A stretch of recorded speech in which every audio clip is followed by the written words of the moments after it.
Magandang tanghali po mga tropa. Ito, nag-home service ulit ako. Super Grandia ito, yan. Super Grandia po ito, yung matic. Ang gagawin natin, magpapalagay siya ng isang layer. Yan. Ito po yung stock ng super, yan. Kaya malambot siya. Ito yung ginaya natin sa may GL na linalagay natin na 3 layer. So ito naman, ang size nito, stock niya 7mm yan. 7mm. So ito yung ilalagay natin, dadagdag natin dyan. Yan, para hindi siya masyadong malambot. Para makapagkarga siya ng 12 o kaya 10. Yan po, yan. Posting mechanic po ito mga tropa.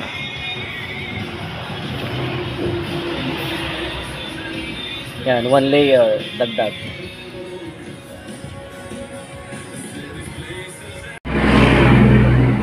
Yan po mga tropa.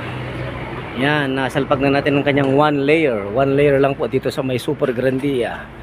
Nagdagdag tayo ng isang layer para siya ay makapagkarga ng 12 na katao, hindi tataas sa harap. Yan, mga tropa, nalagay na ni Boss King. Yan. Yan.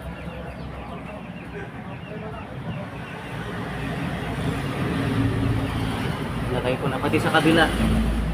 Yun, sa kabila, nalagay na rin, oh, yun. Sa kabila. Yun, nalagay na rin sa kabila.